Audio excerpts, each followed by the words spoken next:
আপনি আপনার চক্ষুখানা এই কারণে বেঁধে নেবেন বাবা, আপনি যখন আমাকে কুরবানি করবেন আপনার অন্তরের মধ্যে আমার জন্য মায়া চলে আসতে পারে, মায়া চলে আসতে পারে। আমার জন্য যদি আপনার অন্তরে মায়া চলে আসে আপনি হয়তোবা আল্লাহর হুকুম পালন করতে পারবেন না। ও বাবা, চক্ষুটাকে ভালো করে বেঁধে নেন, ভালো করে চক্ষুটাকে বন্ধ করে বেঁধে নেন, যেন কুরবানি করার সময় আপনি আমাকে দেখতে না পান। আপনি আপনার চক্ষু বাঁধেন, হয়তো আমার চক্ষু বেঁধে দেন, যেন চোখে চোখে আমাদের চোখাচোখি না হয়। চোখে চোখে চোখাচোখি হইলে মোহাব্বত বাড়ে, কথা কন ঠিক কিনা? চোখ দেখেও মানুষ মানুষকে মোহাব্বত করতে পারে, চোখ দেখেও মানুষ মানুষকে কি করতে পারে? মোহাব্বত করতে পারে। চোখের একটা ভাষা আছে, চোখের একটা অনুধাবন করার শক্তি আছে, চোখ দিয়া মানুষ বুঝতে পারে, চোখ দিয়া মানুষ কিছুটা ধারণা করতে পারে, কথা কন ঠিক কিনা? শুধুই তাই নয় বাবা, আপনি যখন আমাকে জবাহ করবেন আপনি আমাকে চিৎ করে শোয়ায় দিবেন, পিছন দিক দিয়ে আপনি আমাকে জবাহ করবেন। কারণ আপনি যদি আমার চেহারা দেখে ফেলেন, আমার চেহারা দেখে যদি আপনি আমার চেহারায় মায়ায় পড়ে যান, আল্লাহর হুকুম অমান্য হয়ে যাবে। দেখেন সবখানে কিন্তু আল্লাহর হুকুম যেন অমান্য না হয়। ইসমাইল এবং ইব্রাহিম আলাইহিস সালাতু ওয়াস সালামের অন্তরের মধ্যে এই চিন্তা যেন আল্লাহর হুকুম কোনোভাবেই অমান্য না হয়, আল্লাহর হুকুম যেন কোনোভাবেই ছুটে না যায়, আল্লাহর হুকুম যেন কোনোভাবেই বন্ধ হয়ে না যায়। বাবা আর সন্তানের অন্তরের মধ্যে ফিকির হলো এই কথা, বলেন ঠিক কিনা? আল্লাহর পয়গম্বর ধারালো অস্ত্র নিয়ে সন্তান যেইভাবে বলছে ওইভাবে সন্তানকে শোয়া দিলেন, কাপড়গুলোকে খুলে ফেললেন, হাত দুইটা বেঁধে দিলেন। ওই দিক থেকে সমস্ত ঘটনা যিনি দেখেন তিনার নাম কি? জুড়ে বলেন, তিনার নাম কি? আল্লাহ তাআলা দেখতেছেন আমার বন্ধু তার সন্তানকে একমাত্র আমি আল্লাহকে রাজি খুশি করার জন্য কুরবানি দিয়ে দিবে। আমার বন্ধুর মধ্যে কোনো ওয়াসওয়াসা নাই, আমার বন্ধুর মধ্যে নিয়তের মধ্যে কোনো গরমিল নাই।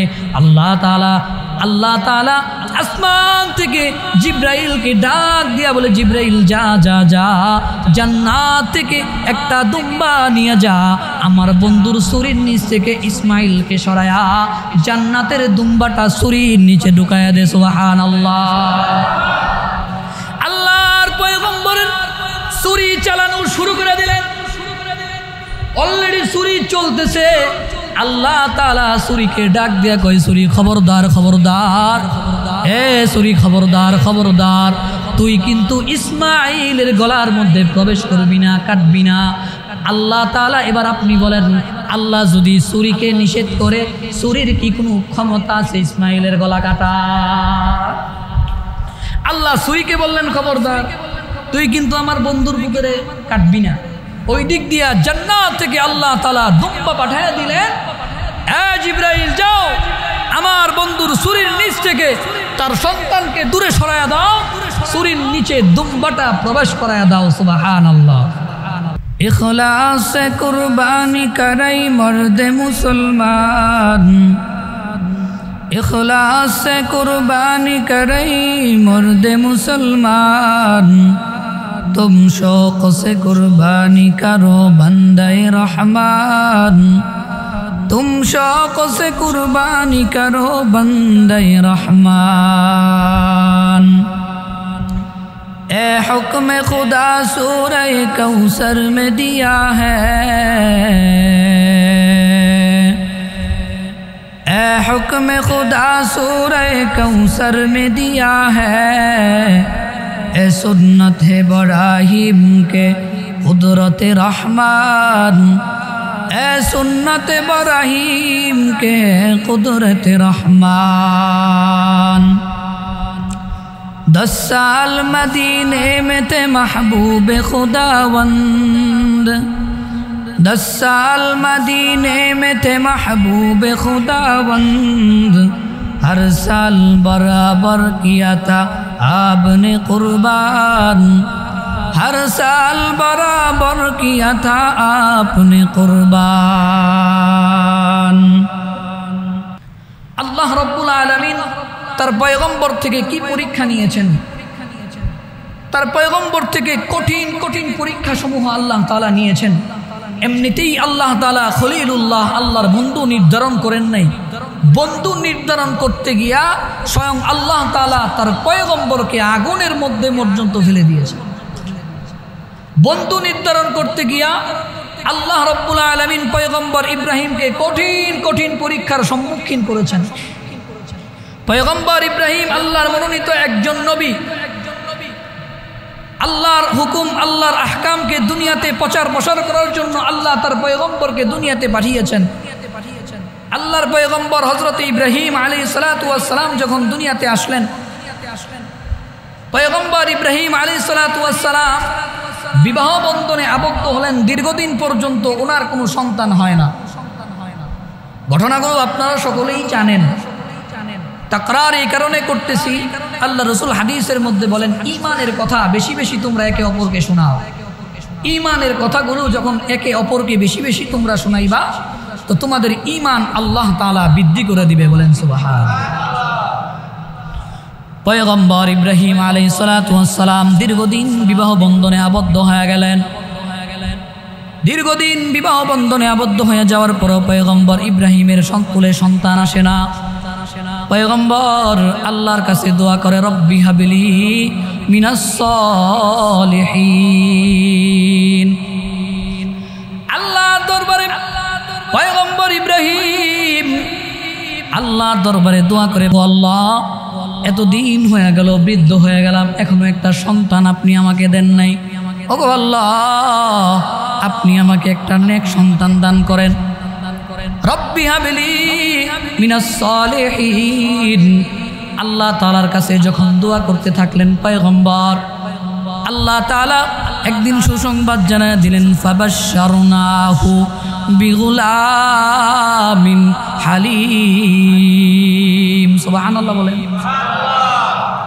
আল্লাহ রাব্বুল আলামিন সুসংবাদ জানায় দিলেন, পয়গম্বর আপনি আমার কাছে নেক সন্তানের জন্য দোয়া করেন, যান যান, আমি আল্লাহ আপনাকে একটা নেক সন্তানের ব্যবস্থা করে দিলাম। ও মুহতারাম হাজিরিন, কেমন নেক সন্তান আল্লাহ দিছে, সামনে ঘটনা যখন আগাবে বুঝতে পারবেন। এতটুকু মনে রাখবেন, আল্লাহ নেক সন্তান দিয়েছেন, এটা আল্লাহ বলেছেন। কেমন নেক সন্তান দিয়েছেন আল্লাহ পরবর্তী আয়াতে বলবেন। ঘটনা আগায় নিয়ে যাই। আল্লাহর পয়গম্বর এর সন্তান যখন দুনিয়াতে আসলো, আল্লাহ তাআলা আসমান থেকে দেখলেন পয়গম্বর ইব্রাহিম শেষ বয়সে সন্তান পেয়েছেন। শেষ বয়সে সন্তান, পয়গম্বরের সন্তান দেখতে বড় সুন্দর। এত সুন্দর সন্তান আল্লাহর পয়গম্বরের সন্তান হযরত ইসমাঈল। সন্তানের চেহারার দিকে যখন পয়গম্বর তাকান, পয়গম্বরের মনটা জুড়ে যায়। আল্লাহ দেখলেন পয়গম্বর ইব্রাহিমের অন্তরে তার সন্তানের মায়া জন্মায় গেছে। আল্লাহ তাআলা ইব্রাহিম আলাইহিস সালাতু ওয়াস সালামকে ডাক দিয়া কয়, পয়গম্বর স্ত্রী এবং সন্তানকে ওই মক্কার মরুভূমির মধ্যে রেখে আসেন। এখন তো মক্কা নগরীতে কত মানুষ, হাজার হাজার কোটি কোটি টাকার দালান কোঠা দেখা যায়, হাজার লক্ষ লক্ষ মানুষ দেখা যায়। তখন কিন্তু মক্কার জমিনে কোনো মানুষ ছিল না, শুধু চতুর্দিকে বালু আর বালু, মরুভূমি আর মরুভূমি। খাবারের কোনো ব্যবস্থা নাই, সঙ্গীর কোনো ব্যবস্থা নাই, আপনজন বলতে কেউ নাই। এমন অবস্থায় আল্লাহ তাআলা নির্দেশ দিলেন, পয়গম্বর আপনি আপনার স্ত্রী এবং সন্তানকে মরুভূমির মধ্যে রেখে আসেন। স্ত্রী এবং সন্তানকে মরুভূমির মধ্যে যখন রাখতে আসলেন, এই দিক দিয়া হযরতে হাজেরা ইব্রাহিম আলাইহিস সালাতু ওয়াস সালামকে জিজ্ঞাসা করলেন, স্বামী আমার, এই যে আপনি আমাকে এখানে রেখে যাইতেছেন, কেন আপনি আমাকে এখানে রেখে যাইতেছেন? আপনি তো জানেন এখানে কোনো মানুষ নাই, এখানে কোনো পানির ব্যবস্থা নাই। স্বামী যখন স্ত্রী আর সন্তানকে রেখে মরুভূমিতে চলে আসতেছে, এবার হাজেরা জিজ্ঞাসা করলেন, স্বামী আপনি তো জানেন এখানে কোনো মানুষ নাই, মানুষহীন পানিহীন, অল্প কিছু পানি আর খাবার দিয়া আপনি আর আপনার আমার সন্তানকে এখানে রেখে চলে যাইতেছেন। আল্লাহর পয়গম্বরকে তার বিবি জিজ্ঞাসা করে, পয়গম্বর কেন আপনি আমাকে রেখে যাইতেছেন? ওগো পয়গম্বর, পয়গম্বর কোনো কথা বলে না, কারণ এতদিন পর আল্লাহ একটা সন্তান দিছে, আবার এই সন্তানটাকেও এই স্ত্রীটাকেও মরুভূমিতে রেখে যাওয়ার জন্য হুকুম করছে। এতদিন আল্লাহ সন্তান দেয় নাই, এতদিন পর আল্লাহ আমার একটা সন্তান দিছে, ওই আল্লাহ আবার আমার সন্তান থেকে আমাকে আলাদা হয়ে যাওয়ার হুকুমও দিছে। মনের মধ্যে অনেক ব্যথা নিয়ে যখন পয়গম্বর ইব্রাহিম স্ত্রীকে রেখে আসতেছে, স্ত্রী এই প্রশ্ন করেছে। এবার পয়গম্বর কোনো কথা বললেন না, আসমানের দিকে শাহাদত আঙ্গুলটা উঠায় দিয়া বুঝাইলেন, হাজেরা, আমি যে তোমাকে এখানে রেখে যাইতেছি এটা আমার মনের কোনো ইচ্ছা তামান্না না, বরং আল্লাহ তাআলা তোমাকে রেখে যাওয়ার জন্য নির্দেশ করেছেন। সুবহানাল্লাহ। 1 নাম্বার পরীক্ষা কুরবানি। দীর্ঘদিন পরে একটা সন্তান দিছে, 80 বছরের পরে। এই 80 বছরের পরে সন্তানটা দেওয়ার পরেও বলতেছেন এবার মরুভূমিতে রেখে আসো। আল্লাহর পয়গম্বর সন্তান এবং স্ত্রীটাকে মরুভূমিতে রেখে আবার নিজের জন্মস্থানে ফিরে যায়। দীর্ঘদিন পর্যন্ত সন্তানের কোনো খোঁজ খবর নিতে পারে না, দিনী কাজে ব্যস্ততা থাকার কারণে মাঝে মধ্যে যাতায়াত করতো, কিন্তু দীর্ঘ একটা লম্বা সময় ধরে যাওয়ার সুযোগ হয় না। এবার আসমান থেকে নির্দেশ চলে আসলো, পয়গম্বর যান, আপনি আপনার স্ত্রী এবং সন্তানের সাথে সাক্ষাৎ করে আসেন। আল্লাহর পয়গম্বর নির্দেশ পাওয়ার পর স্ত্রী এবং সন্তানকে দেখার জন্য মক্কার মরুভূমিতে যখন চলে যায়, মক্কার মরুভূমিতে যাওয়ার পর দেখে যেমনভাবে স্ত্রীকে রেখে গেছিলাম মক্কা তো আর এমন নেই। স্ত্রী এবং সন্তানকে একক আমি রেখে গেছিলাম, কোনো বাড়ি ছিল না, কোনো দালান ছিল না, কোনো তাঁবু ছিল না, পানির কোনো ব্যবস্থা ছিল না। যখন আমি দেখতে আসলাম, এসে দেখি এখন পানির ব্যবস্থা আছে, একটা গোত্র তৈরি হয়ে গেছে। পয়গম্বর ইব্রাহিম হাজেরার গণ কোনটা চিনতে পারে না। লোকদেরকে জিজ্ঞাসা করে, ও লোক, ও মানুষ, তোমরা কি হাজেরা এবং ইসমাইলের ঘরটা চিনো কিনা? মানুষ সকল দেখায় দিল, ওইটাই হাজেরার ঘর, ওখানে ইসমাইল থাকে। দরজার সামনে গিয়া সালাম দেয়, আসসালামু আলাইকুম ওয়া রাহমাতুল্লাহ। আল্লাহর পয়গম্বর যখন সালাম দিয়ে দিলেন, ঘরের দরজা খুললেন হযরতে ইসমাইল। ঘরের দরজা খুলিয়া বলেন, ওয়া আলাইকুম সালাম ওয়া রাহমাতুল্লাহি ওয়া বারাকাতুহু। আল্লাহর পয়গম্বরকে দেখে ইসমাইল বলে, কে গো আপনি? আপনার পরিচয় কি? আপনাকে তো চিনি না। তবে আপনাকে চিনি না কথা ঠিক, কিন্তু আপনাকে দেখে মনে হইতেছে আপনি আমাদের খুব কাছের মানুষ। পয়গম্বর ইব্রাহিম জিজ্ঞাসা করলেন, কেমনে বুঝলা তুমি আমি তোমাদের কাছের মানুষ? ইসমাইল আলাইহিস সালাতু ওয়াস সালাম উত্তর দেয়, আপনার গায়ের মধ্যে যে জামা, ঠিক এমন একটা জামা আমাদের ঘরের মধ্যেও আছে। আমি আমার মাকে দেখছি, ওই জামাটা জড়ায়া জড়ায়া কান্না করে আর আমার বাবার কথা স্মরণ করে। আপনার গায়ের মধ্যে যে জামা, এরকম সেম একটা জামা আমি আমার ঘরের মধ্যে দেখছি। আমার ঘরের মধ্যে ওই জামাটা আমার মা ধরে ধরে কান্না করে আর আমার বাবার কথা স্মরণ করে। আমার বুঝতে আর বাকি নেই, আপনি আমার বাবা। ইব্রাহিম আলাইহিস সালাতু ওয়াস সালাম স্ত্রী আর সন্তানের সাথে মোলাকাত করলেন। যখন মোলাকাত করলেন, মুফাসসিরিনে কেরাম তাফসীরে কিতাবের মধ্যে লিখে, তখন ইসমাইলের বয়স 12-13 এর আশেপাশে, এমন একটা বয়স যে বয়সটা নিজে কিছু করতে পারবে, এমন একটা বয়স, নিজে কিছু করার মতো শক্তি তার শরীরে চলে আসছে, এমন একটা বয়স। সন্তানকে দেখে অনেক খুশি ইব্রাহিম আলাইহিস সালাতু ওয়াস সালাম। আল্লাহর হাজার শুকরিয়া আদায় করলেন, আল্লাহ আমাকে একটা সন্তান দিলেন। সন্তান থেকে দূরে সরাইয়া দিলেন, আবারও নিকটবর্তী নিয়ে আসলেন। আমার সন্তানটা দেখতে বড় সুন্দর, আর আল্লাহ তো ঘোষণা দিয়েছেন, ফাবাশশারনাহু বিগুলামিন হালিম, একটা নেক সন্তান আমি আপনাকে দিব। এইভাবে যখন একদিন চলে গেল, পরের দিন রাতের বেলা পয়গম্বর ইব্রাহিম স্বপ্নে দেখে, আল্লাহ তাআলা আসমান থেকে পয়গম্বর ইব্রাহিমকে বলতেছেন, পয়গম্বর আপনি আপনার সন্তানকে আমার রাস্তায় কুরবানি দিয়ে দেন। একদিন নয়, 2 দিন নয়, 3 দিন এই স্বপ্ন দেখলেন। এই স্বপ্ন দেখার পর পয়গম্বর ইব্রাহিম আলাইহিস সালাতু ওয়াস সালাম বুঝতে পারলেন যে আল্লাহ তাআলা তার খুশির জন্য, তাকে খুশি করার জন্য আল্লাহ চায় আমার সন্তানটা যেন তার রাস্তায় আমি কুরবানি দিয়ে দেই। সুবহানাল্লাহ। আমার ভাই বন্ধুরা, আল্লাহ যখন এই নির্দেশ দিলেন, পয়গম্বর ইব্রাহিম এবার বলেন অন্তরের মধ্যে কি একটা অবস্থা চলতেছে। হ্যাঁ রে, এতদিন পর আল্লাহ একটা সন্তান দিলেন, আবার এই সন্তান থেকে আমাকে দূরবর্তী পাঠিয়ে দিলেন, আবার এই সন্তান থেকে দূরে পাঠিয়ে দিয়া আল্লাহ তাআলা আমাকে এই সন্তান কুরবানি করার জন্য আল্লাহ নির্দেশ দিয়ে দিলেন। এই ব্যথা আর এই কষ্ট যখন অন্তরের মধ্যে লাগলো, এই কষ্ট যখন অন্তরের মধ্যে লাগলো, এবার আমার দিকে তাকান, এবার আল্লাহর পয়গম্বর তবু আল্লাহর আইন, আল্লাহর হুকুমকে মানার ক্ষেত্রে দ্বিধাবোধ করেন। আল্লাহর পয়গম্বর তার সন্তানের কাছে গেলেন, হযরতে ইসমাঈল আলাইহিস সালাতু ওয়াস সালামকে গিয়ে বলতেছেন, পবিত্র কোরআনের মধ্যে আছে, ফালাম্মা বালাগা মাআহুস সা'য়া ক্বালা ইয়া বুনাইয়া ইন্নী আরা ফিল মানামি আন্নী আযবাহুকা ফানজুর মাযা তারা।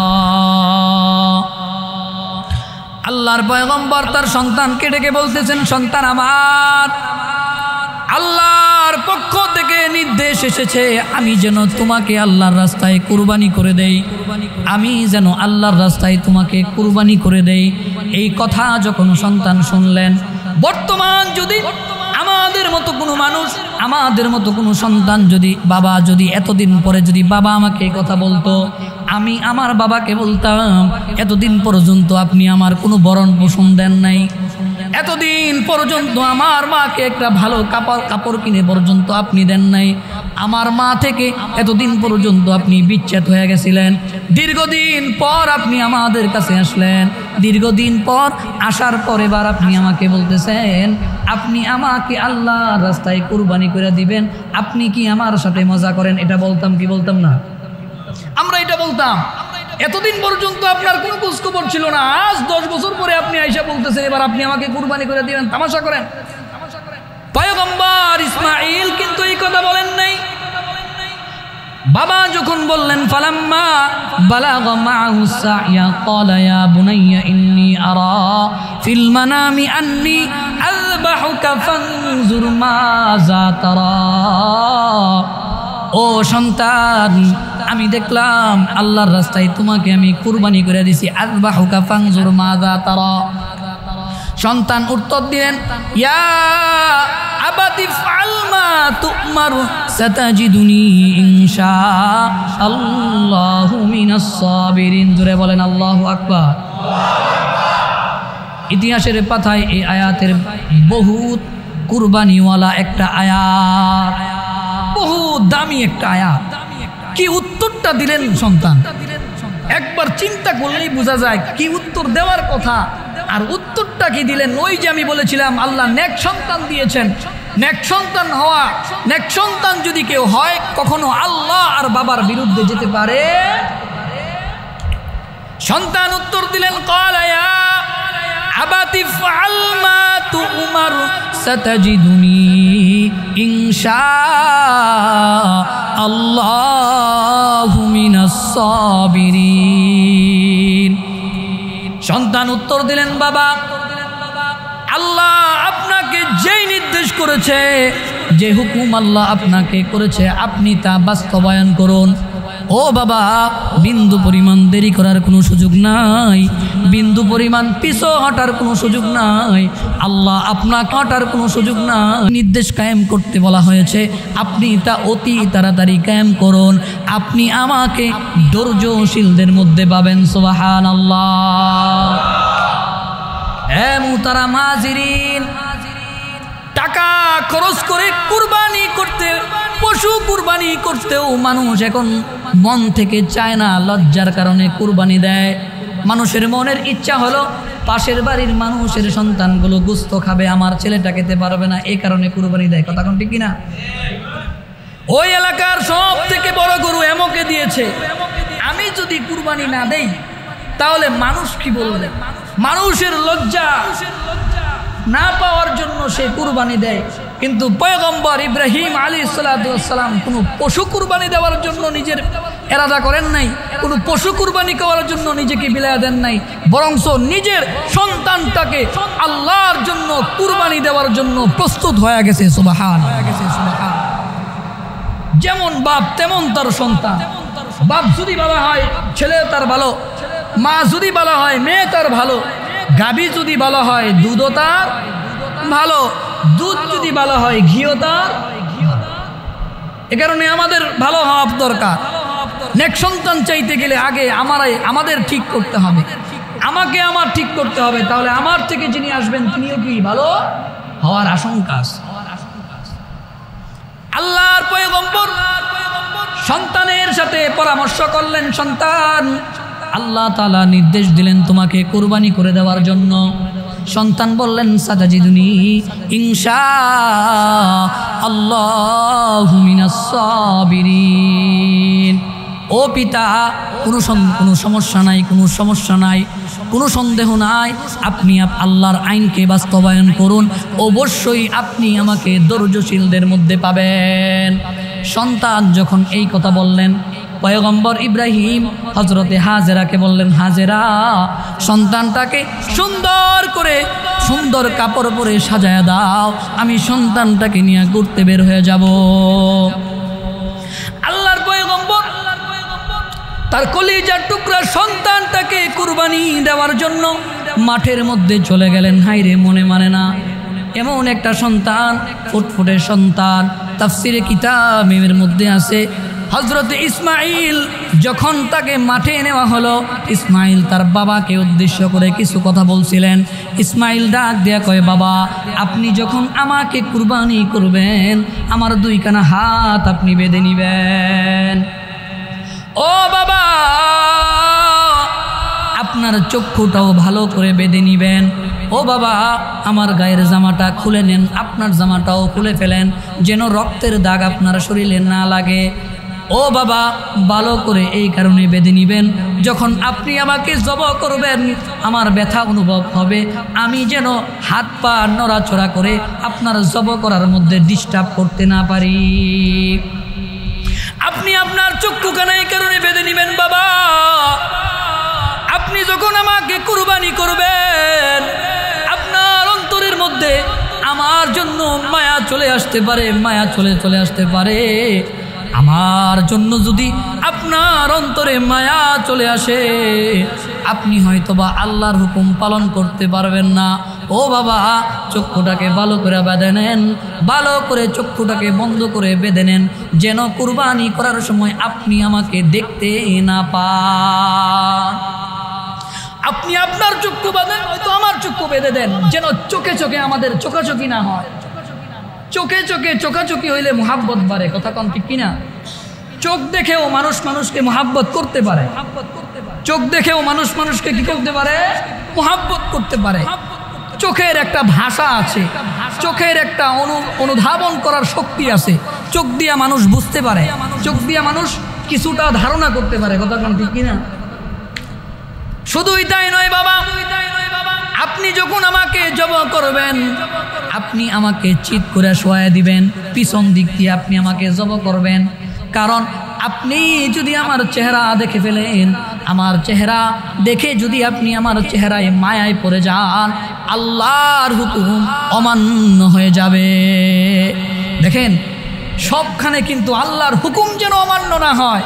ইসমাইল এবং ইব্রাহিম আলাইহিস সালাতু ওয়াস সালামের অন্তরের মধ্যে এই চিন্তা, যেন আল্লাহর হুকুম কোনোভাবেই অমান্য না হয়, আল্লাহর হুকুম যেন কোনোভাবেই ছুটে না যায়, আল্লাহর হুকুম যেন কোনোভাবেই বন্ধ হয়ে না যায়।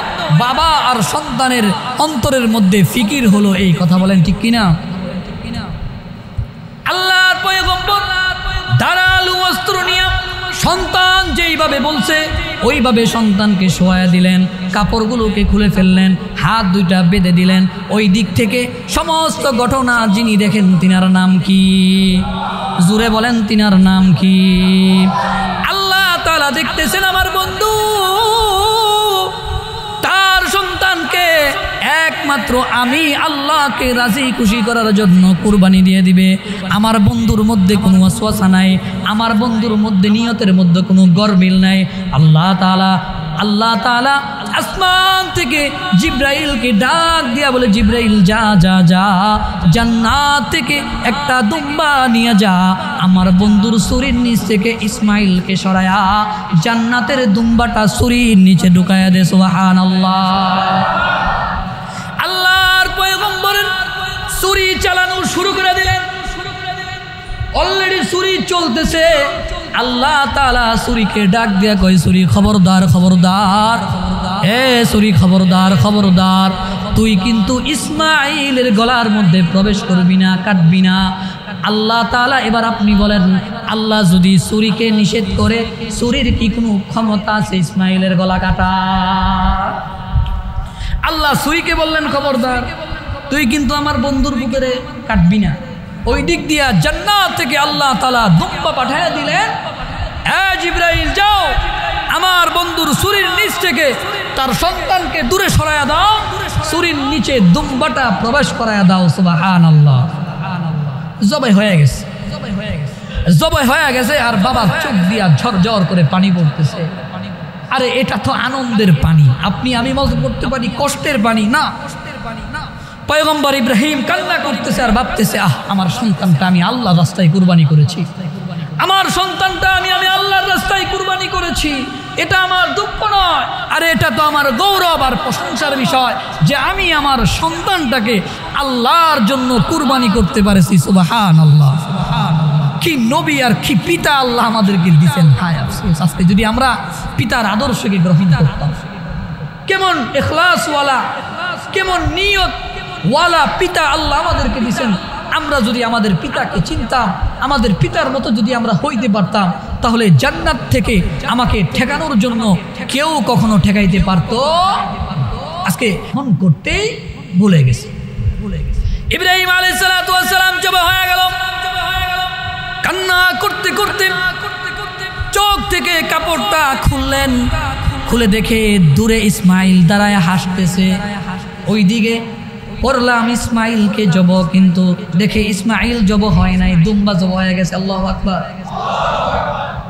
ইব্রাহিম আলাইহিস সালাতু ওয়াস সালাম এই ঘটনা দেখার পর আল্লাহর পয়গম্বরকে জিবরাইল আমিন ডাক দেয়া কয়, জিবরাইল আমিন ডাক দেয়া কয়, পয়গম্বর, আল্লাহ আপনাকে পরীক্ষা করেছে জবে করার জন্য। ইসমাইলকে আল্লাহ আপনাকে দেয় নাই, বরংস আল্লাহ এটা পরীক্ষা করেছে আপনি আল্লাহর পরীক্ষায় উত্তীর্ণ হতে পারেন কি পারেন না।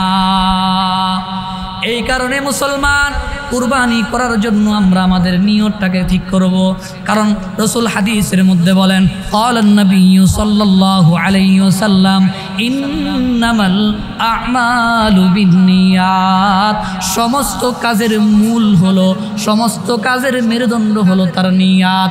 যার নিয়ত যত সুন্দর তার কাজটা তত সুন্দর।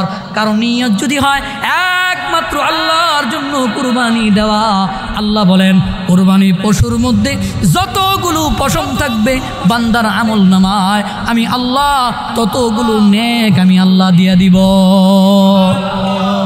এই কারণে ইখলাসের সহিত কুরবানি করার দরকার আছে না নাই? এমন কুরবানি করব না যে কুরবানি মানুষের জন্য করা হয়, এমন কুরবানি করব না যে কুরবানি করলে আমার সম্মান দুনিয়ার মানুষের কাছে বৃদ্ধি পায়, এমন কুরবানি করব না যে কুরবানির মাধ্যমে মানুষ আমাকে বড় কুরবানিওয়ালা বলে।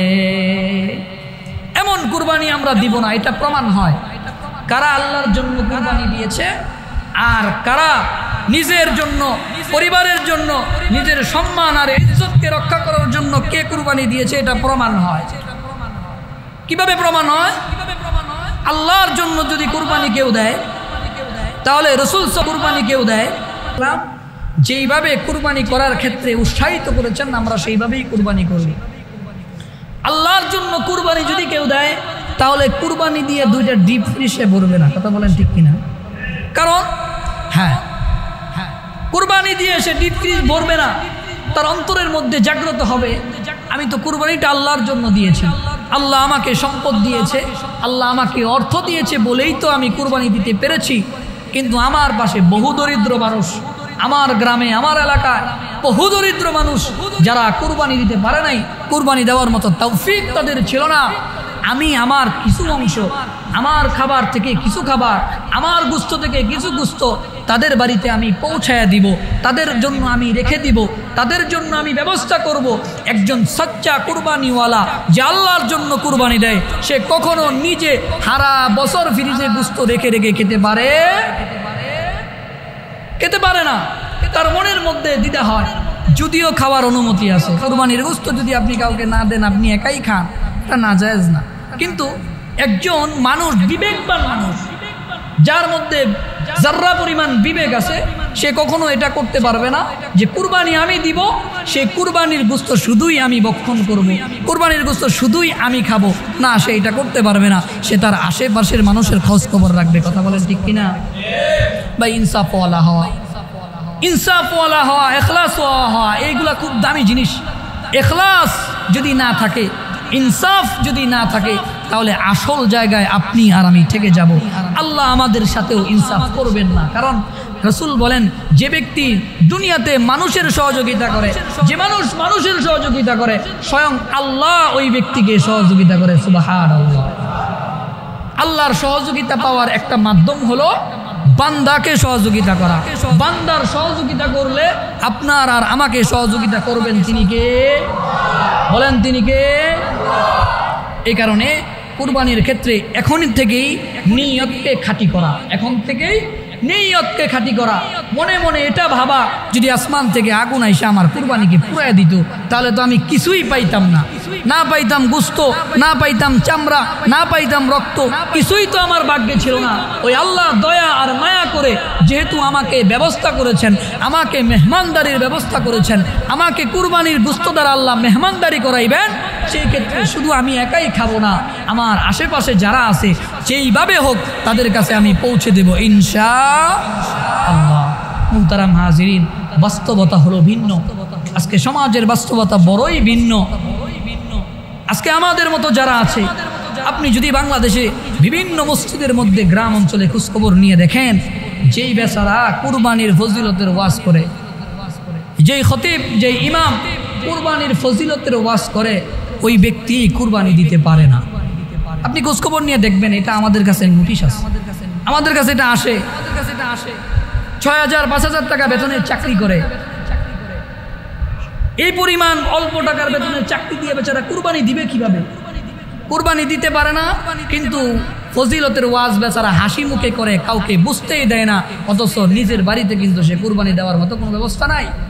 ওই বেচারা আলেমের সন্তানটা বারবার বাবাকে বলে, বাবা পাশের বাড়ির এমন চাচার দেখছি বাজার থেকে সুন্দর একটা গরু কিনে নিয়ে আসছে, বাবা আপনি কি আমাদের জন্য গরু কিনবেন না? আপনি কি আমাদের জন্য একটা খাসি কিনবেন না, একটা ছাগল কিনবেন না? বাবা আপনি কি কুরবানি দিবেন না? ওই ইমাম সাহেব শুধু এতটুকুই বলে, ওই আলেম শুধু এতটুকুই বলে, আল্লাহর প্রতি আস্থা রাখো, ধৈর্য ধরো, শ্রবণ করো, এছাড়া দ্বিতীয় কোনো শব্দ সে বলে না। এই কারণে আপনাদের প্রতি যে যেখান থেকেই আসেন না কেন, আপনাদের প্রতি আমার অনুরোধ থাকবে, এই মানুষগুলোর খোঁজখবর রাখবেন। দিতে না পারেন, সাহস তো দিতে পারবেন, এই মানুষগুলোর খোঁজখবর রাখবেন। পিঠের মধ্যে হাত দিয়া বলবেন, ভাই আপনি তো ফজিলতের কুরবানির ওয়াজ ফজিলত করলেন, আপনি কি নিজে কুরবানির ব্যবস্থা দিতে পারছেন? ওই মানুষগুলোর জন্য দোয়া করবেন, সাহায্য করার সুযোগ থাকলে সাহায্য করবেন। কারণ এই মানুষগুলো খুবই অসহায়, দুনিয়ার কাউকে তাদের কষ্টের কথা বলে না, একমাত্র বলে যার কাছে তিনি কে? আল্লাহ। এই কারণে এই বিষয়গুলো আমরা খেয়াল রাখবো তো ইনশাআল্লাহ। জুড়ে বলেন ইনশাআল্লাহ। এই তো চলে আসতেছে জিলকদ মাস শেষ, জিলহজ মাস শুরু হয়ে যাবে, আর কয়েকদিন বাকি, আগামী জুমা পাবেও না। মুহতারাম হাজিরিন, জিলহজ মাসের কিছু গুরুত্বপূর্ণ আমল আছে। আল্লাহ তাআলার কাছে জিলহজ মাসের অনেক দাম। 4টা পছন্দনীয় মাসের মধ্যে একটা মাস হলো জিলহজ মাস। এই একটা মাসের মধ্যে আল্লাহ তাআলার কাছে অনেক দাম। পয়গম্বর হাদিসের মধ্যে ইরশাদ করেন, আল্লাহ তাআলার কাছে জিলহজ মাসের প্রথম দশকের প্রথম 10 দিনের যে দাম, অন্য কোনো মাসের দিনের ক্ষেত্রে অন্য কোনো মাসের 10 দিনের এত দাম নাই। বলেন সুবহানাল্লাহ।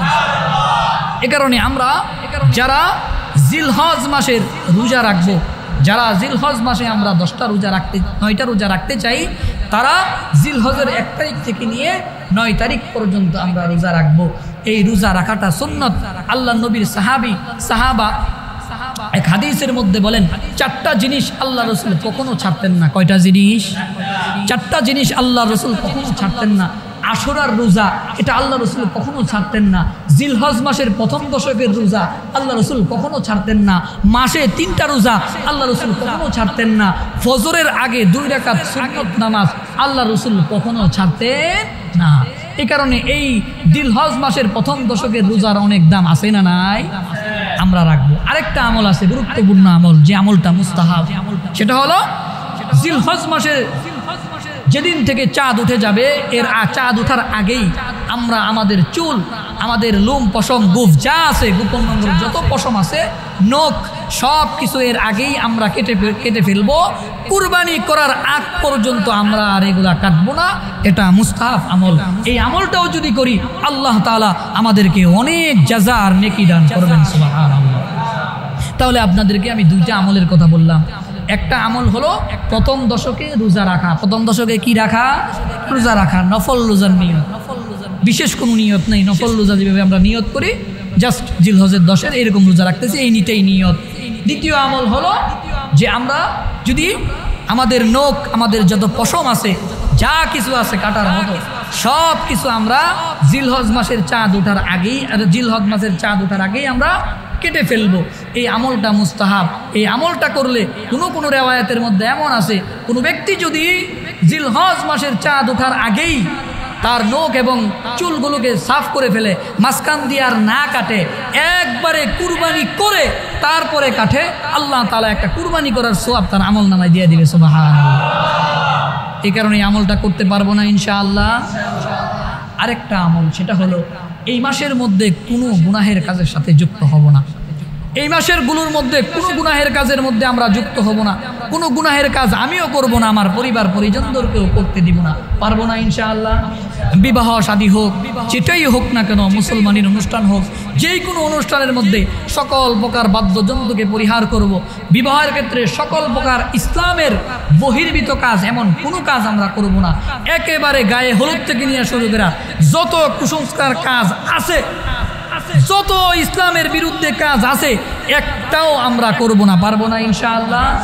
আমরা আমাদের সন্তান এবং আমাদের মেয়েকে বিবাহ দেওয়ার ক্ষেত্রে কিভাবে শরীয়ত সম্মত বিবাহ দেওয়া যায়, এটা আমরা জেনে নিব, ভালো করে মুখস্থ করে নিব, ভালো করে পড়ে নিব। যদি আমি আমার সন্তানের শান্তি চাই আর ইসলামের বহির্ভূত কাজ করে বিবাহ দিলে আপনি শান্তির আশা নাও করতে পারেন। আর আপনি আশা, আরে শান্তি যিনি দিবেন তিনি হলেন আল্লাহ। আল্লাহকে বেজার রেখে আমি যদি এমন কোনো কাজ করি, তাহলে আল্লাহ কি আমাকে সহযোগিতা করবে? কথা বলেন, করবে? সেক্ষেত্রে আমরা বিষয়গুলো